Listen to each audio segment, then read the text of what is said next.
around here on the actual street level. It's probably about 2 foot deep or so. It's won't affect real regular. So just look down at this little line here. Storm surge could kill you. Super important.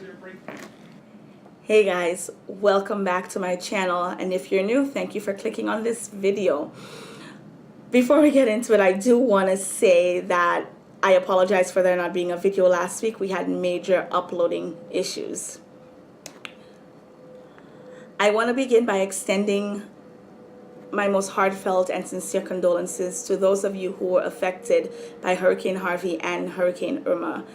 I especially want to send out lots of love and prayers to those of you in the Caribbean, because you guys, I hate to say this, but you guys didn't stand a chance. You guys had nowhere to go, but you guys were so strong and so resilient, and those of you who made it, you guys rode out the storm, and I just want to thank God for you guys, and things will get better. It may not seem like it now.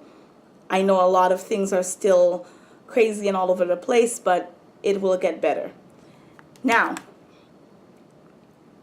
let's get into this. As the title suggests, this video is about hurricanes, but less about what happened during Hurricane Irma and Hurricane Harvey.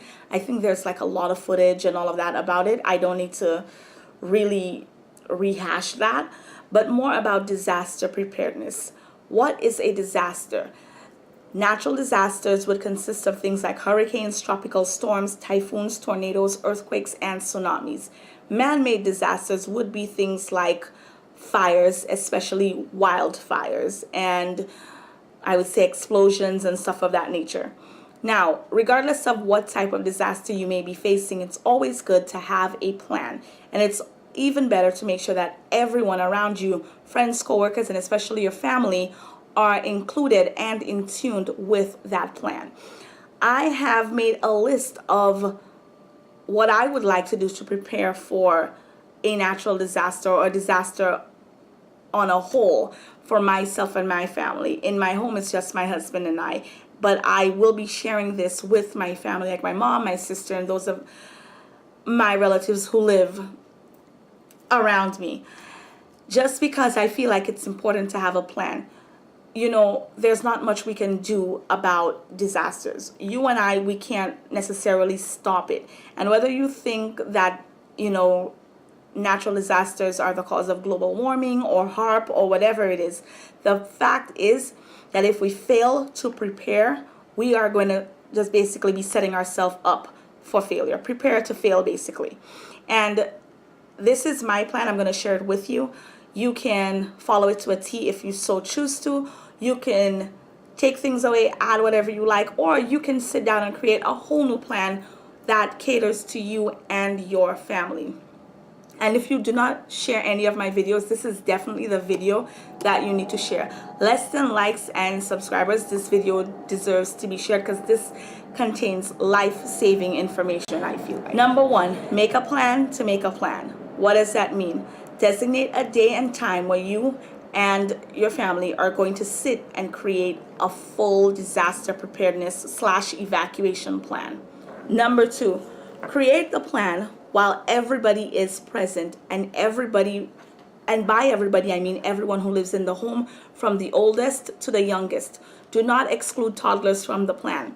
Toddlers, especially those who attend preschool, are familiar with fire drills and stuff of that nature, and they understand that if you do something over and over, it becomes part of their routine. They understand that if something happens, this is what I need to do. So I mean, don't exclude them and assume that this is above their head and they won't get it. Give them as much information, not to scare them, but to let them know that if you see mommy and daddy doing this, this is what you need to do also. Now, make a list. This is number three. Make a list of all of the storm shelters in your community, city, or state. So whether you're in the Caribbean or in the United States or in Canada, wherever you are, or London, or I should say Europe, make a plan. Take your paper, write it down. There are 15 shelters. Write down the names and addresses of all of these. Look them up online.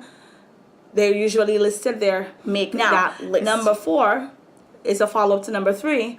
You have to go to the exact location of those shelters. Why?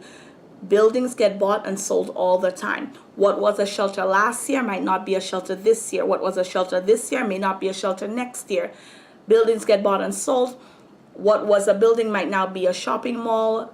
What was a shelter might be a shopping mall. It might now be a beauty salon. It might be a parking lot. You don't want to drive up at the moment when you need it and then realize, oh crap, the shelter is not there anymore. And also, you don't want to drive up and realize, oh crap, the shelter is full. So you need to have, and this happened with Irma, as we saw, when some shelters were being filled up at the last minute and the lines were literally around the block. So this is why you need to have a list of shelters and their exact location, what the building looks like, where exactly it's located. And if you have the time, one of these days, drive up to the building, see if it is still functional, and figure out what the requirements are for coming to the shelter on a whole. You never know. Now, this is part 5. You need to make sure that any vehicles do cost money, but vehicles that were specially modified to cater to people with disabilities, these vehicles need to be taken into special consideration because these vehicles cost money. Whether they were donated to you, whether you bought them cash or whatever, you need to make sure that you have a plan as to how to secure these vehicles, because obviously they're needed, and even after the storm, you will be needing to transport that person or persons around, and you need that vehicle. So please make sure that you create a plan that includes what's going to happen to that vehicle. Now, on the topic of vehicles, fill up your gas tank. Oh my goodness, we saw again what happened with Irma. There were lines and lines of people, and it wasn't traffic in terms of people trying to get out. It was more people trying to get into gas stations. And you saw what happened when they were like literally saran wrapping the pumps because there was no more gas.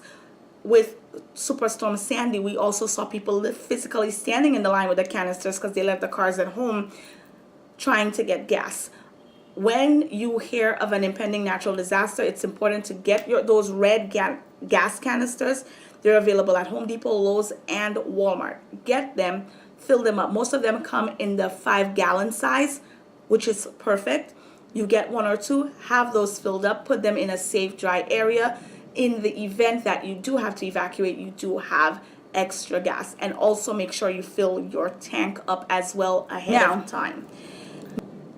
Map out more than one route to the shelters. So first you have to find out, make a list of several shelters. Now you have to make sure that there's like probably 2 or 3 ways to get to each. Why? Sometimes if you decide to evacuate at the last minute, there may be roadblocks or traffic, there may be fallen trees, down power lines, even sinkholes or floodwaters, and you want to be able to not just be stuck there and be like, oh my gosh, now what do I do? You want to be able to have another route to go around and get yourself to a shelter or somewhere safe. Now, this is where it gets serious, and this is where I need you to really pay attention.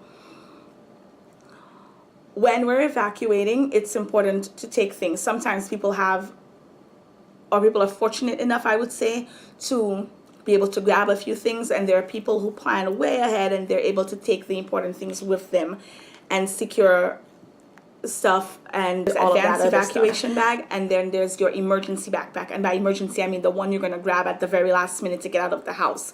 So we're going to focus on the advanced evacuation bag. This can be in the form of a big duffel bag or a large suitcase. Why? Because you are leaving ahead of time, so you're not rushing. You can pull it with you. It's not like something that will hold you back, and you can put more in there because you have so much time ahead of the storm. In that bag, you want to put 4, 5, or 6 full sets of clothing. By full, I mean shirt, bottom, underwear. That's it. Please don't try to be fancy. Please don't try to take all your this and your that and whatever. Make sure you take this: shirt, pants, underwear. Whether you wear panties or tank tops or boxers, underwear, whatever, take those with you. Pack those in. I would say you might need at least 10 pair of clean underwear. Please do not put dirty clothes in those things. Make sure everything you're putting is clean.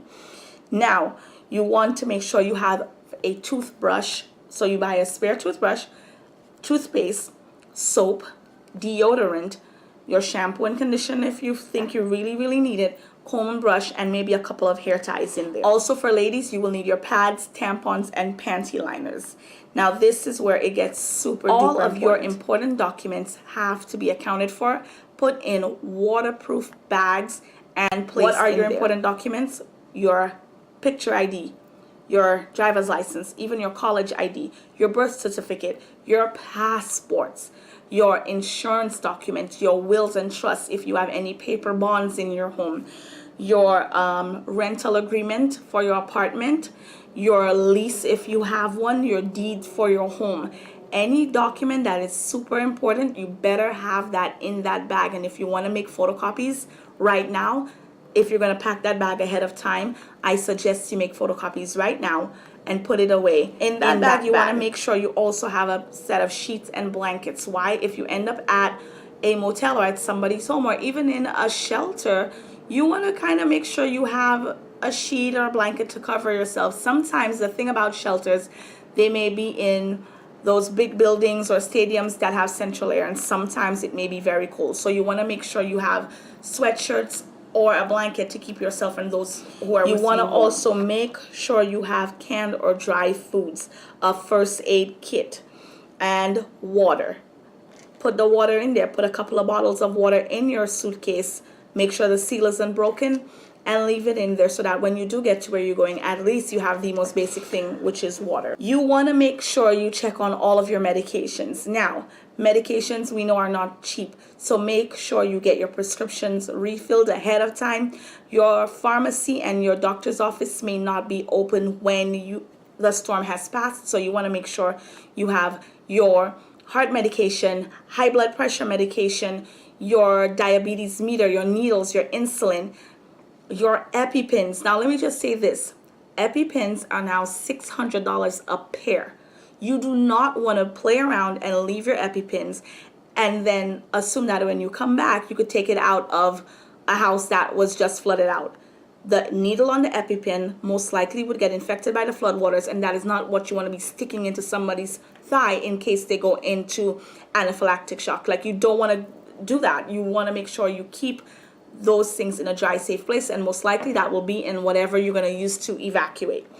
Now, if you have someone who is asthmatic, you want to make sure that you have a full pump with you, and their nebulizer and all of their stuff that which is known as an emergency bag, a go bag, or a bug out bag. That is usually in a smaller duffel bag or a backpack. Backpacks, those are usually bright or eye-catching, which is a great idea, and those backpacks must always be stored in a dry, accessible place, close to a door, in a cupboard, just somewhere where everybody could get it, everybody or anybody could get it, and that you could just grab and go. In that bag, you have a smaller content version of bag A, so you want to have at least 1 to 2 sets of clothing, shirt, bottom, underwear, socks, dry foods or MREs. MREs are those meal ready to eat, military type things. They don't taste great, but hey, they're a good source of protein and carbs. You want to pack some of those in. You want to make sure you have a small first aid kit. Again, pack all of the important documents. Make sure you also have fire starters. You never know where you're going to end up, and you never know what's going to happen. Water is a good idea. Most backpacks come with 2 side pockets. You can fill up 2 of the long smart water bottles. They're long, but they're thin, and they could fit in those side pockets. You want to probably put a whistle in there. Why? Because whistles will alert people to your location if you do need help. So if you are wading through floodwaters and you need help and you see a helicopter or a boat passing by, a whistle is a great way of getting somebody's attention. You want to make sure you have diaper rash cream, and this is going to go for people who wear diapers, like kids or senior citizens. You want to put that in there. And also prevents, it works great with rashes too. You want to make sure, again, you have all your important medication. You want to put a flashlight in there with new batteries. You want to make sure the flashlight is also in bag 1. You want to make sure you have a small transistor radio, which is something that's battery operated with a small antenna, so you could listen to the news reports and keep abreast with what's happening. You want to make sure you have extra phone batteries. There are a lot of like external batteries being sold for smartphones. Get a good one with a good battery life. Charge it. Make sure your phone is fully charged, and put those in the water seal bag. There are a lot of water seal bags that are being sold for cell phones right now. Getting one is a great idea. A dust mask is also a good idea to put in either one of your emergency bags, because as we know, disasters come in all shapes and sizes. It could be a natural disaster. It could be a man-made disaster. A dust mask is always a great thing to have in your bag. Again, ladies, it's good to have pads, tampons, and panty liners in your bag, whether it's in your suitcase for your advanced evacuation or in the bug-out bag. Now, each individual in the home should have a bag that caters to their needs, and that includes disabled people, the elderly, babies, or even pets. You need to make sure you have something for everybody. In the baby bag, obviously, it would be diapers, onesies, wipes, which also should be in your emergency bag, because if you're unable to take a shower, you still want to smell fresh. So in either of your emergency bags, it's a good idea to put a pack of wipes. And make sure for people who do have disabilities or people who are of special needs, you want to make sure that their bag has contents that cater to them. So you want things that's like de-stressor, like stress balls, chewing necklaces, books that they may need for the elderly, any medication that they may need, anything that you know that person will definitely need. Make sure it's in their bag and they know how to access it, and also that others in the home know how to access it in case of an emergency. Make a plan ahead of time for relatives that are in nursing homes. You had a lot of people who were in nursing homes during Irma who unfortunately passed away, or who had to wait a very long time for help. So if you do have somebody in a nursing home, go to that nursing home and make sure that they have a plan to move these people. And if you feel like their plan is ineffective, let them know that, hey, when I'm evacuating, I'm going to come to get my mom or my uncle or my dad, and we're leaving with them also. And also, if you have any family members that are bedridden or in hospitals, please make sure you know what the hospital or the hospice's plan is in terms of evacuating them and getting them out safely. When you are creating your plan and your procedure for evacuating, please take in mind people with Down syndrome and people who are autistic. These people cannot deal with things that are overstimulating, so please be sure that there is not a lot of yelling and a lot of rapid movement and all of that stuff, because it will really scare them, and it's a difference between them being able to move and them probably cowering or having a panic attack or, you know, throwing a tantrum. You really just want to make sure that the evacuation process, regardless of how far ahead of time you have, you want to make sure that it is as smooth as now possible. Like I said, make sure you are in tune with what's going to happen with not just the people in your home, or your relatives also who don't live too far from you. Make sure everybody has a plan. Now, this is another one. Cash is still king. Unless the New World Order happens, cash is still king. That means that you need to have cash on you at all times, in your suitcase or in your backpack. Now, if you are someone who doesn't have family in other states where you can evacuate to go stay with them, and you feel like, okay, I don't want my family in a shelter for whatever reason, you may want to go to a hotel out of your city. Now, hotels are not cheap, so you need to make sure. And sometimes you go to a hotel and guess what? The power might be out. They might be able to give you a room, but the power's out, so they can't use your card. So you need to make sure you have cash. So right now, as in today, when you're watching this video, you need to start looking at the hotels that you would evacuate to. And I'm not talking about all the swanky Ritz-Carlton or Waldorf hotels or Four Seasons. I'm talking about Super 8. I'm talking about Howard Johnson. You know what I mean. I just can't think of the names right now. Even if you have to evacuate to a janky motel, which is where the sheets and blankets would come in, make sure you have cash with you. And also, you would need cash to purchase food. If you get to somewhere with a restaurant or a supermarket or whatever, you need cash. When the power goes out, you cannot use your card. Your card just becomes another piece of plastic. You can't access ATMs. Cash is still king. Make sure you have a sufficient amount of cash in a dry bag in either of your emergency bags, and that you have enough cash so that you can pay for a hotel, a motel, or even an Airbnb for yourself and your family for a couple of nights. Now, as I come to an end, I want to say this. Material things can be replaced.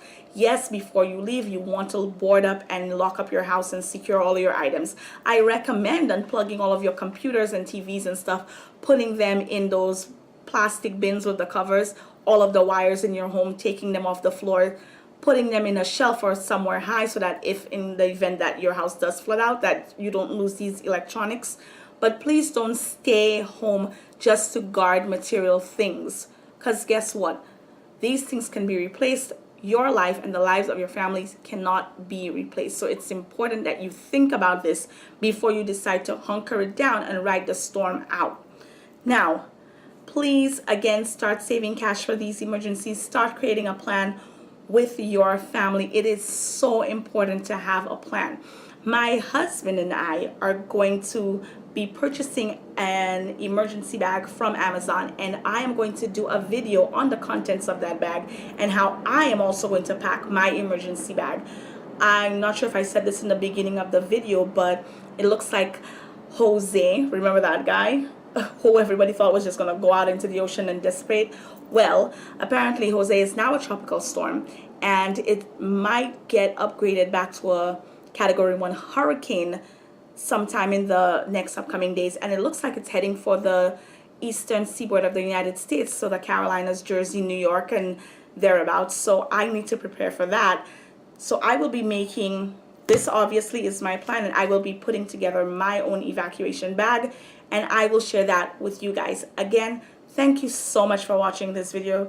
I know this video is a little longer than the previous videos, but this information had to get out there. Don't forget, leave a comment in the bottom if there is anything, any video ideas you want me to make, or if you have anything to add about hurricane preparedness. Let's chat in the comments. Like, subscribe, and don't forget to share. Till next time, guys, thank you so much, and peace out.